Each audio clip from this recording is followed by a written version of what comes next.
Well, today's etymology video is probably going to be another unusual one, because today we are going to discuss a rather peculiar name, which, unlike many names that bear out clear etymological meanings which describe the characters they belong to, is likely rather a reference. But we'll get to that a little later in this video. For now, let's start with possibly a simpler name. Anri of Horace. Anri is a knight of the duo that we first encounter at the halfway fortress located on the way leading to the Cathedral of the Deep. When this duo, Anri and Horace, are on their way for the cathedral to kill Aldrich the Man-Eater, in, apparently their quest to avenge victims of his eating habit. More particularly children, as it seems that this duo are exactly those only two children who ever escaped Aldrich's clutches.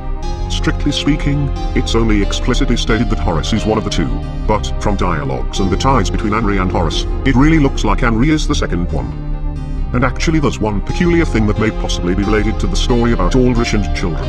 As, although not without an effort, we may find some childlike figures on the walls of the Cathedral of the Deep,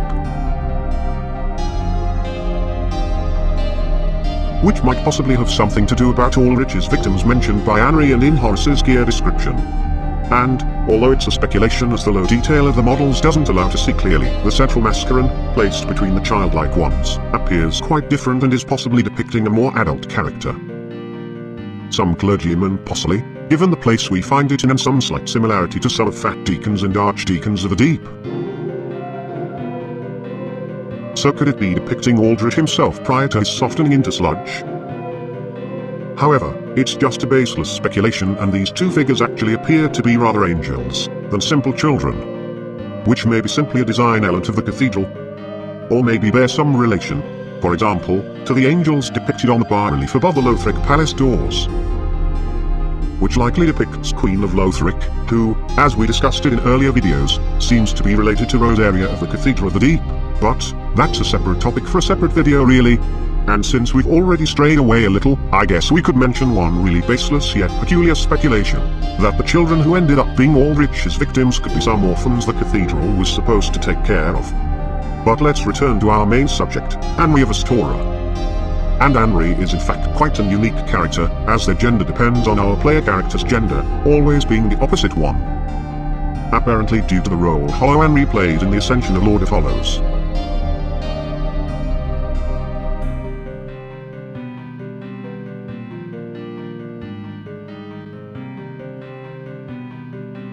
And, I guess it's well known to you even without my video, though I'll still talk about it for the sake of completeness, that it seems that the reason this character bears exactly this name is directly related to this peculiar thing about their gender.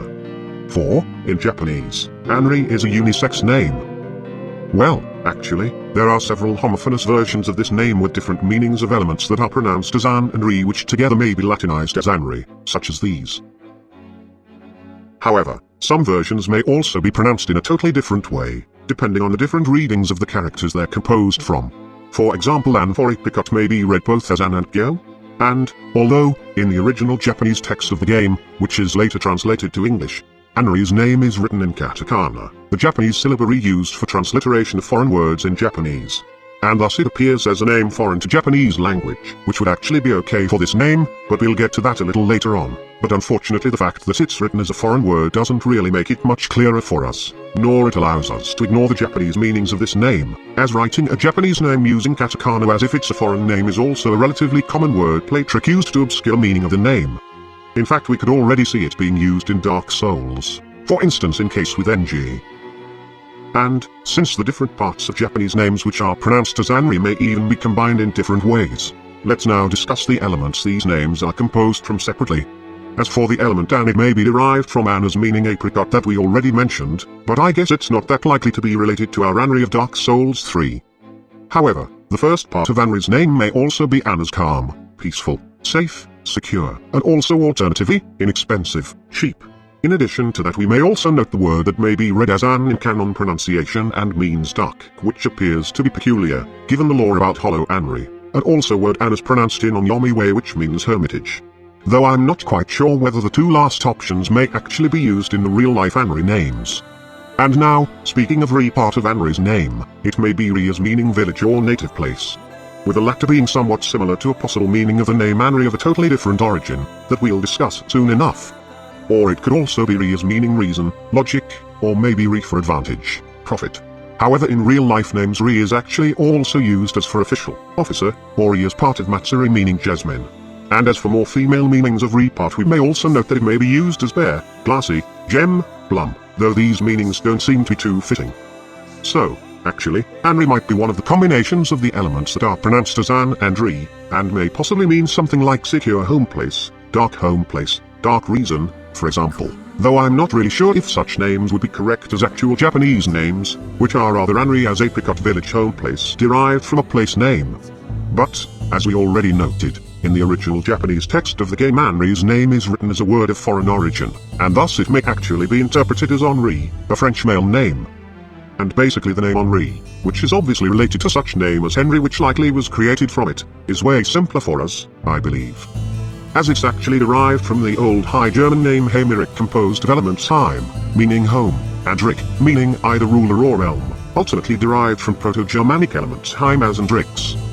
And both of these elements are well known to us even from my previous videos, especially the Rick element, as it's also used in such names as Aldrich, Lotharic, Ricard, that we discussed in the very first episodes of the Behind the Souls name series.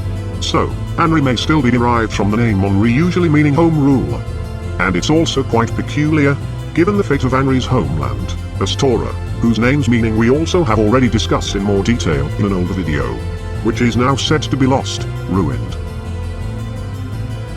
And who knows, maybe we may find its parts in the Ringed City DLC at the end of the world where all the great ruins seem to converge. And we also know that Anri treasures the artifacts of their ruined homeland known to them only by name, such as Anri's straight sword particularly, which is actually quite similar to the sword once wielded by Knight Oscar of Astora in Dark Souls 1. And even possibly is exactly the sword he used, as Anri's sword's description mentions that it once belonged to an earnest, noble figure and appears like it could be a worn, aged version of Oscar's sword. Well, to be precise, in Dark Souls 1 Oscar wielded an Astora straight sword, which is also present in Dark Souls 3. But what's peculiar about it, is that the sword used by Oscar was upgraded to +8, while it was normally only possible to upgrade to +5 by player. Which of course may be simply a gameplay thing never supposed to bear any lore meaning. But it could be quite exciting if the uniqueness of Anri's sword, said to belong to an earnest, noble figure, and boosted by that elusive, essential property unique to humans, luck, was referring to uniqueness of Oscar's version of Astora's straight sword. And, since we've already mentioned the topic of possible relation, parallels between Anri and Oscar, let's also mention one peculiar, yet very uncertain, vague thing. So, basically Anri teaches us the quiet resolve gesture, which is quite similar to a gesture shown in Dark Souls 1 trailer performed by an Astora elite knight. Possibly Oscar himself, given the way big a role he was once supposed to play in the story. However, it's really a weak point and Anri's gesture is basically way more likely to be nothing more than an Easter egg reference to the old trailer. And another similar hardly certain thing I'd still like to mention, since we've already touched this topic, is that in the first scene we ever see Oscar, we may also see some leaves beside him. And could it be the leaves of the same kind of plant whose leaves we may see beside Anri as they're prepared for the wedding ceremony? However, the Ring of the Evil Eyes, given to us by Anri, description mentions the sword of the most noble that slayed the foul monster, and thus Anri's sword description could rather refer to that hero of old than Oscar, and basically that ring could be found in Dark Souls 1 in Lordran, while in the final game Oscar never leaves Undead Asylum, but it's still somewhat possible that the hero was Oscar, as at some point he was supposed to make it all the way to the kiln. And basically one of interpretations of Oscar's name may be hero, or also foe, which would also fit his discarded role when he was supposed to confront the player at the end of the game, as from old Irish Oscar. But, returning to Anri, maybe their name is supposed to mean home ruler, as referring to their status as a descendant of Astorian nobles. Basically not only Anri's sword description mentions Astorian nobles, but also Astora's straight sword is called the heirloom of Astora ere its fall, which is said to have been replete with royal blood. Or, maybe Anri is home ruler simply due to the fact that they bear the last remnants of their ruined homeland with them, and now Astora is only where they are, and they kinda carry Astora with themselves wherever they go. And actually, if we take another meaning of the element Rick, which is realm, their name may even simply mean home realm, homeland. But, don't mind it much, it's just a somewhat fanfic-like view on the situation and also an enormous speculation. However, the home-related meaning of Anri's name is definitely very peculiar given their tragedy and how much does their lost home they never really knew mean to them. And basically a possible French origin of the name of an Asturian character may appear quite interesting if we consider the names of some of the other characters from Astora. Particularly Solaire of Astora, whose name is basically a French word meaning solar, and, as noted by a YouTube user Cunicuni, a word for a joyful, good-willed, outgoing person, and André, whose name may actually be as a French form of ancient Greek name Andreas, though André form isn't really unique for French language. So, altogether it may be speculated to hint to possible inspirations or parallels between France and Astora. However, I guess we should also mention that a slightly weird line of Anri's gear description. The mere mention of Astora invoked wistful pangs, and perhaps it was such a dream that drew Anri to this faraway home known only by name. May actually be speculated to hint that Anri isn't really a descendant of ruined Astora's survivors, but rather chose to believe that they hail from that lost land and actually had a homeland, even if it was ruined. Especially if we go even further in wild speculations and assume that Aldrich's children were basically orphans of whom the Church of Way of White had been taking care of. Only that's already really a baseless fanfic thing.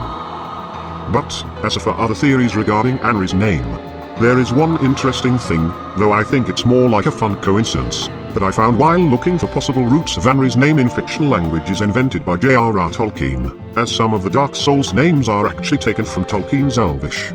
So, we may note element and meaning gift, for instance present in one of the names used by Sauron, Anatar which is Lord of Gifts, and element meaning crown, wreath, garland, that we may find, for instance, in name Galadriel which may be interpreted as maiden crowned with radiant garland. And thus a combination of these elements, Anri, could mean something like gift of crown gift, which could appear quite peculiar considering the crucial role Anri plays in Rise of a Dark Lord of Hollows, but, basically Anri isn't precisely Anri, so it's really more like yet another peculiar coincidence that I mention for no significant reason.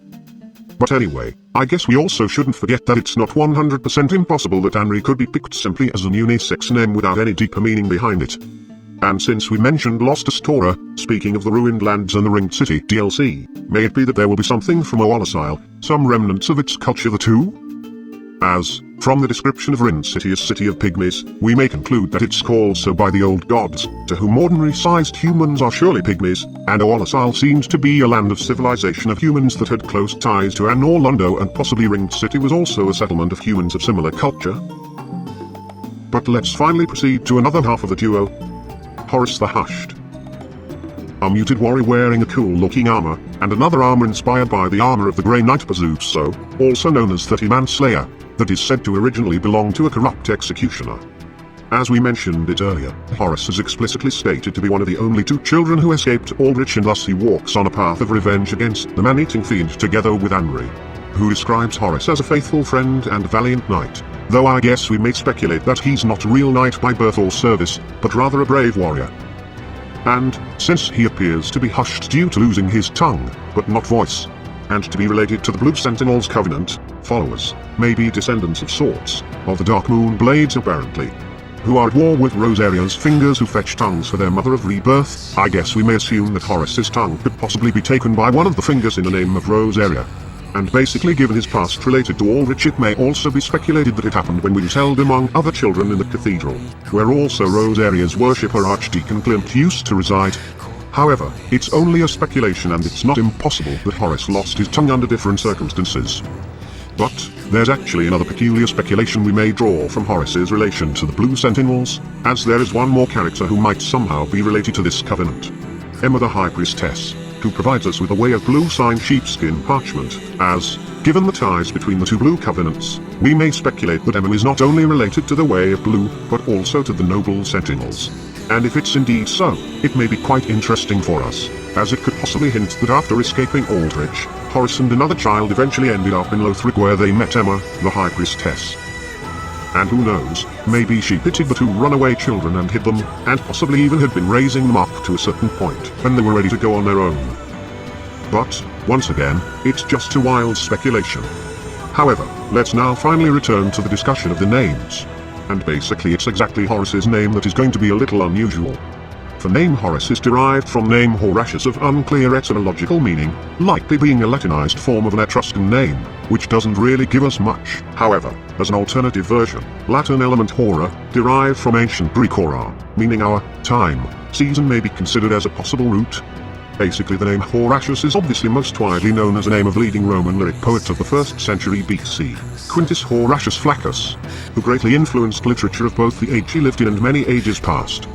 However, I guess that Horace being simply a reference to Quintus Horatius Flaccus wouldn't really make that much sense. Unlike, however, Horace being a reference to another famous bearer of a somewhat similar name. Particularly, Horatio, a character of William Shakespeare's tragedy Hamlet about a prince of Denmark. And, to understand the possible parallel better, let's tell a few words about Shakespeare's Horatio and his role in the story, which actually is speculated to be directly related to Shakespeare's choice of the name of this character. So, basically Horatio is revealed to be Hamlet's most trusted friend and kind of epitomizes the faithful friend in the story, supporting almost every rash decision Hamlet makes without questioning. And at the end of the play, Horatio even proposes to finish off the poisoned drink which was intended for Hamlet, not wishing to live on after his friend's death. But the dying Prince Hamlet implores Horatio not to drink from the cup and bids his friend to live and help put things right in Denmark. If thou didst ever hold me in thy heart, absent thee from felicity a while, and in this harsh world draw thy breath in pain, to tell my story. Basically Hamlet commands Horatio to wait, to live a while to tell his story, and exactly this Hamlet's last request, according to Shakespearean scholars, reveals a parallel between the name Horatio and the Latin word orator, meaning speaker. Thus Shakespeare's Horatio rather bears his name as similar to orator, speaker intended to live on after Hamlet's death in order to tell his story.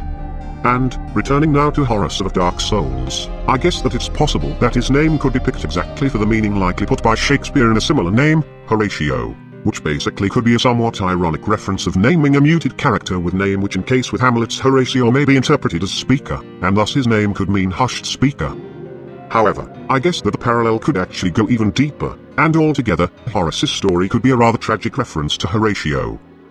For, I guess that if we consider Horace's relation to Anri, to whom he seems to be not simply the only friend, but to be a really close friend Anri values and even depends on. Oh, yes. Horace. He's not very talkative. But don't think ill of him. He is an upstanding, kind-hearted knight, a fine partner for this grueling journey. Without his help, I would have cursed this onerous duty long ago. Oh, Horace, why? Don't leave me. Not you. Not like the others. Oh, Horace. Oh, Horace. Everyone, forgive me. I was weak on my own. Oh, Horace, why? Don't leave me. Not you. Not like the others. Oh, Horace. Oh, Horace. Everyone, forgive me. I was weak on my own. I guess that if we consider Horace's relation to Anri, to whom he seems to be not simply the only friend, but to be a really close friend Anri values and even depends on. Although, it seems that Horace also may depend on Anri, as it's possible to speculate that he easily loses his way and ends up in unexpected places without guiding prison stones left for him by Anri. As in situation with their separation, which likely has something to do with the skeleton ball, broken lever and bars blocking the way between Anri and Horace. I guess we may speculate that to Anri, Horace is what Horatio was to Hamlet. A faithful, dearest friend. And basically Anri's revenge against Aldrich may be remotely compared to the topics of revenge in Shakespeare's Hamlet. In addition to that, I guess that we may note that assuming that Anri's name originates from Anri, and thus is partially derived from the Proto-Germanic Heim as meaning home, it's somewhat similar to word Hamlet also ultimately derived from the same Proto-Germanic element Heimas, although it's not really correct and most likely is just a coincidence. And of course name Hamlet isn't actually related to the word Hamlet meaning small village, as it's in fact an anglicized form of Scandinavian name Amleth, derived from Amalothe, of somewhat disputed meaning. One theory about it is that it should be interpreted as fool, dumb person, trickster, as derived from Old Norse amma, to vex, annoy, molest, and noth, fierceness, madness. Which is most likely the meaning used by Shakespeare in Hamlet where the hero feigns own madness in order to prepare his revenge. And Shakespeare's tragedy is strongly based on Ambal's saga, though somewhat similar heroes are also present in other Scandinavian and Roman stories, and basically Icelandic Amalothe is recorded as a term for a fool or simpleton. However, according to other theories, name Amalothe is said to be related to the mythological Mill Grotti, that we'll mention a little later in the video, only in relation to a different subject. But I'm getting carried away with not that related topic. Returning to Anri and Horace, I guess it's possible to speculate that there are some similarities between Horace and Horatio aside of their names. Similarities in relation, close friendship between Anri and Horace, Hamlet and Horatio. However, in Dark Souls' story, the outcome turns out to be quite different, as Horace can't really play a role of orator, speaker for Anri, not only due to the fact that he is muted, but also because he goes hollow, and dies, if we choose to follow his story to the end. Unlike Horatio, who says to tell Hamlet's story. But here it's rather that Anri survives the death of their friend and leads on to bring their quest for revenge against Aldrich to an end. Building a grave or shrine for their friend Horace, leaving a guiding prism stone for him, as they always had.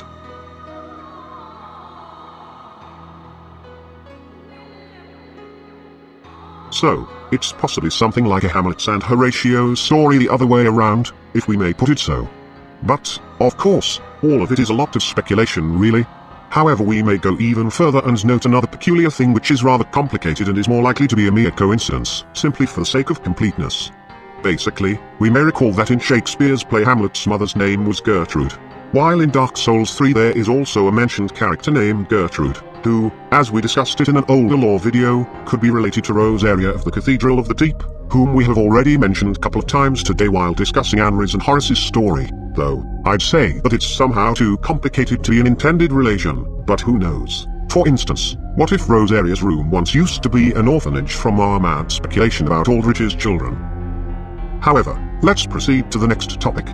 Basically, the previous parts of the video are being finished from a very old draft I started working on even before the Behind the Souls name series, as you have probably already noticed by its weird structure. I do hope that I didn't make it too complicated to watch. While the next subject is somewhat less related and maybe I'll also release it as a separate video, if you like, but I myself would like to use the opportunity to discuss it now, rather than wait, possibly for several months more, to talk about it. So, earlier we mentioned the mythological magic mill grotty from the myths related to a country which now is known as Denmark, and, basically, I guess it's grotty mill from Scandinavian myth, that is the first thing one might think of, seeing pretty much Scandinavian-inspired, Millwood Knights of Ashes of Anri and DLC, who have a mill element in their name. So let's briefly talk about this mythological mill, and then basically discuss Millwood Knights themselves and possible origins of the name of their, now deserted, homeland. So, Grotty Mill comes from a myth about King Frothy, whose name is derived from Proto-Germanic name Frodo, creative element Frodo's meaning wise. And basically name Frodo meaning wise is exactly the name J.R.R. Tolkien used as translation of Hobbit Maora's name. In Song of Grotty, King Frothy has a magic grindstone grotty in his land. Using this grindstone the grinder may produce anything they want into being, things like wealth, peace, or also great disasters. But no one has enough strength to use it. So Frody buys two giant slave girls, Fenya and Menya, to force them to grind wealth, peace and prosperity for him, and also to sing for his household. At first giant girls do as he bids them, but later, when tired of ceaseless hard work they ask for a rest. Frothy, not living up to the meaning of his name, is too greedy to let them stop, and forces them to keep on grinding nonetheless. And giant girls keep on grinding, but also they start singing of their past and origins, revealing that in fact it were them who created this magic grindstone, and also that they used to be great warriors. They also sing prophecies telling Frothy that he will lose both wealth they ground for him and the grindstone, and that he will be overthrown by an army. And, as they sing so, the girls are grinding that army into existence. Eventually, falling in rage they start grinding so hard that the mill breaks, and they finish their song with the words, Frody, we have ground to the point where we must stop. Now the ladies have had a full stint of milling. as the army they created is soon to arrive. Well, I guess that the part that is the most peculiar to us, considering the possible relation of the story to Millwood Knights of Dark Souls, is the part about an army ground into existence using a magic mill. Basically, it seems to be pretty much the only point that may provide some remote connection to Millwood of Dark Souls, though, while some inspiration is not impossible, I guess there isn't anything in game that would hint to possible origin of Millwood Knights as an army created using a magic mill. So, let's now rather briefly discuss these knights and proceed to other possible meanings and origins of their homeland's name. Basically, Millwood Knights are hard warriors whom we may find in the painted world of Ariandel. Their gear is quite reminiscent of real-life Viking Norman armors and shields. Millwood kite shields and helmets, particularly. Well, of course the similarity of their helmets isn't limited to simply being horned helmets, which for some reason are associated with Vikings. Especially since there is no evidence that Vikings ever used horned helmets, even in ceremonial purposes, I believe. Though, I guess mentioning that Vikings did not use horned helmets is now as common as the idea that Vikings did wear only such helmets once was. Basically it's the distinctive masked type of helmet that provides the Millwood set with this Norman, Viking, feeling about itself the most. And, most notably, I guess, Millwood Knights are associated with a primitive, somewhat primeval culture of earth and apparently tree worshipping, where chieftain knights also played the role of high priests. And, I guess that this culture may even be originating back from the Age of Ancients, ere the Age of Fire arrived, when the world was yet unformed, a land of great crags, arc trees and everlasting dragons, who were in fact mineral-based life forms. Thus basically the only two elements back then were earth, minerals, and trees. And actually the ethereal oak, mentioned as an object of reverence of Millwood Knights, whose symbol they apparently considered as holy, may actually remind us of arc trees a little. Though, speaking of possible real-life inspirations or simply similarities, I guess that the first idea that comes to mind when speaking of mythical, holy trees, is Yggdrasil. A holy world tree of Norse mythology that is said to connect the 9 worlds, whose name may be translated as Terrible Steed. Although, similar concepts of world tree may be found in other Indo-European cultures. For instance, Slavic mythology features a concept of a world tree as either an oak, or pine tree, which holds heavens, mortal realm, and underworld. And, basically gear with somewhat similar features to those of Millwood Knights' shields and helmets may be found among some of Slavic peoples. Though, not precisely the same, as a side of Norse influence, they experienced also Byzantine and Turkic nomad influence. And basically some of Slavic peoples were actually ruled by lords from Scandinavian lands, so similarities in gear, and possibly even cosmology, may be explained by this fact. But, in any case, I believe that the Yggdrasil parallel seems to be the most peculiar, as Millwood Knight's story features one peculiar thing, very reminiscent of Norse myths about Yggdrasil, that we'll discuss a little later in this video. However, returning to the Dark Souls world, it seems that elements of tree reverence aren't unique here only to Millwood Knights as well, unlike their weapons, which use powers of earth in battle. As basically what is called ethereal oak in English translation is in fact redu in Japanese text, which may be literally translated as spirit tree. And thus ethereal oak shield, for example, rather bears an image of spirit tree, which makes it somewhat similar to the spirit tree crest shield.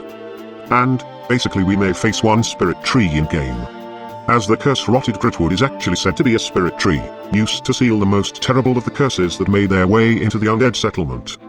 So, it seems that it's quite likely that somewhat similar spirit tree was considered holy in Millwood Forest. However, at some point, Millwood Knights abandoned their fabled home, as it is said that Millwood Forest was discovered as a vacant ruin with only ethereal oak rotting. And I guess that from it we may speculate that the reason Millwood Knights left their homeland is directly related to the rotting of their ethereal oak, spirit tree. But, in any case, what is pretty much clear, is that upon the ruin of their homeland, Millwood Knights became forlorn, those who no longer had a place to call their own. And thus they were drawn to the painted world of Anri and Horace, a place for the forlorn to dwell. However, returning to the reason Millwood Knights were deprived of their homeland, I guess that we may speculate that it has something to do with their sworn enemy, Abyss Dragon. And basically there's one peculiar parallel to real-life mythology that might be speculated to support such theory. But, before we proceed to it, let's note that creature called Abyss Dragon is actually quite peculiar. I guess that the first beast that comes to our minds on words Abyss and Dragon is Calamid. And it actually gets even more interesting, if we recall that the holy tree of Millwood, its ethereal oak is rather a spirit tree. While, we may find one curse-rotted spirit tree in the undead settlement, which is basically located not that far from a place that, as it seems, was once an area related to fallen civilization of Oalisile. Which, I guess, makes us wonder, if could Millwood Forest be once located not that far from those lands and be actually terrorized by Calamate, whom we met in an area close to Oalisile. However, the problem with such theory, is that if Millwood Knights were driven from their fabled forest in Calamate's age, they would likely roam to the painted world of Arianis, rather than Ariandal's world that has taken its place by the age of Dark Souls 3. Though, who knows, basically, it is said that after the loss of their home, Millwood Knights went on a journey that long, that even the thought of their sworn enemy was washed away from their minds. Maybe it was a really long journey. However, it is possible that Millwood's Abyss Dragon is another similar dragon. or maybe dragon controlled by the pus of man. Or, possibly, the term dragon used by Millwoodians is a little different due to cultural differences. And maybe it's referring rather to certain serpent, also related to the abyss? Though, I myself don't think that it's the case. And, basically, I guess that the part about Abyss Dragon could be rather an adaptation of a real-life Norse myth. As if we assume that the one responsible for the rotting of the Millwood spirit tree is this Abyss Dragon, that would sound quite similar to Norse Nithhogger. A dragon that gnaws the roots of the Yggdrasil world tree, whose name may be interpreted as malice striker, as derived from Proto-Germanic element neither meaning hate, malice, envy. Which appears even more intriguing considering other parallels between Millwood knights and real-life Vikings, Normans that we mentioned. And, on a side note, I guess we may note possible similarity of root neither to name Nito. And I believe that user Pigeon Scythe drew out similarity between Nito and Nithhogger in comments to one of my posts. But, as always, I'm getting carried too far away. I apologize for it, but it's really hard to stop when you finally start discussing these things. So, let's finally proceed to the etymology of the name Millwood. Quite obviously, it may be broken in two parts, mill and wood. And the latter part is quite simple really, as given that Millwood is actually a name of a forest and is referring to people associated with tree worshipping, I guess it's quite safe to assume that it's simply wood as derived from Proto-Germanic wood of the same meaning. However, word wood may actually be also derived from Old English wood meaning insane, mad, crazed, ultimately originating from Proto-Germanic wood as angry, furious, excited, also related to Old Norse author that we mentioned earlier, but I'd say that this meaning of wood element would rather fit me, after I finally finished this video, than Millwood forest. Element mill however, appears to be more peculiar. Is it simply referring to some mill? Well, as we discussed in certain Scandinavian mythological mill, there isn't much we can tell about it from what we get to know in-game. While woodmilling would appear kinda weird when talking about a land of people who revered a spirit tree, and not that interesting anyway.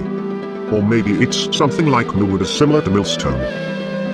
However, looking into element mill we can actually note that its roots may be traced back to Proto-Indo-European mill meaning to grind, to crush, to beat, and is basically related to words for to grind, crush in many languages, for instance Old Irish mealid, or Germanic words originating from Proto-Germanic malana. So, maybe mill in the name of the homeland of these heavy axe and hammer wielding knights rather refers to their distinctive grinding crushing fighting style? Well, although it may appear quite interesting, I guess that attempting to place the meanings of Proto-Indo-European roots of the elements instead of their own meanings is somewhat going a little too far, and basically such meaning would rather describe the inhabitants, but not the land. More peculiar, however, appears to be the origin of mill element as Irish word mill, meaning to spoil, mar, ruin, destroy, originating from Old Irish millid. Which would actually fit the fate of the Millwood forest which is now pretty much destroyed, and is described as deserted, vacant ruin, with only its rotting, spoiled, marred, ethereal oak, spirit tree left there. So, basically, the Irish mill indeed seems to be quite fitting for the story of fabled Millwood forest. Though, I guess that its combination with English wood still appears somewhat weird. However, there is also a rather interesting element, which isn't precisely mill, but is only related to a common root with it, and even though this element is most certainly not a root of Millwood, I still like to mention it, as it provides a rather interesting meaning, which may possibly describe the religion of Millwood knights. Basically, if we consider somewhat a parallel development of mill root meaning to grind, which still appears quite similar to mill, we may distinguish Proto-Germanic element molder meaning soil, mold, which in its turn became molder in Old English. And Old English molder basically means earth, both in meanings of earth, soil, and earth as world. And such element would in fact look quite peculiar in combination with element wood, as it could both describe Millwoodian religion of earth worshipping and tree reverence, and also remind of world tree concept. But of course element molder can hardly be found in the name Millwood, though it has common root with element mill, and it's just a peculiar etymological thing that was very interesting for me, and hopefully you enjoyed this stuff too. As for other vague, yet peculiar things, we may also note an Old Norse element which is somewhat similar to mill, meal meaning ball or stone. On the first look it may appear intriguing for its stone meaning, for instance Millwood knights wield quake stone great hammers that use power of earth, but the stone meaning of meal appears to be different from stone as material. And, since earlier we mentioned possible parallels to Slavic mythology and gear, I guess we may also try considering some elements from Slavic languages. Particularly, we may note Proto-Slavic mill meaning deer, kind, but I guess it would be totally wrong to combine it with English wood in a single name. And, to cover all possibilities, let's also mention that in Japanese version this name is Miruono, since Japanese language doesn't have L sounds and uses syllables with R instead. So, to be completely paranoid, let's also consider this name as Millwood or Millwood. Well, such name would kinda be reminiscent of Mirkwood or Mirkvither, murky, dark wood of Germanic mythology. But it's hardly the case here, since mirror versions of Millwood still lack K. However, mir or mir element in such case may be related to mir that we discussed in an earlier video about the etymology of mirror. Or, returning to Slavic elements, I guess we may note Proto-Slavic mir meaning peace or also world. But again, combination of Slavic root with English wood in a single name would be very weird, even though such meaning could be reminiscent of world tree concept. So, basically, I guess that the name of ruined Millwood Forest turns out to be more interesting than it may appear at first. However, the video is getting way longer and complicated than it was supposed to be. So I guess that it would be it for now. Thanks for watching. I hope that the video was interesting to you and wasn't too difficult to watch.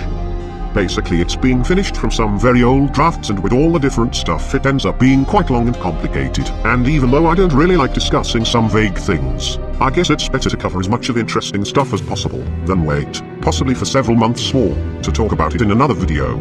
So, thanks for watching once again. And maybe you'd like to check out other lore, etymology or cosplay sliders videos on my channel. Also, you can check out the video description for a link to the etymology videos table of contents, if you're interested in this topic, as it's meant to make it easy to find the discussion of the necessary names.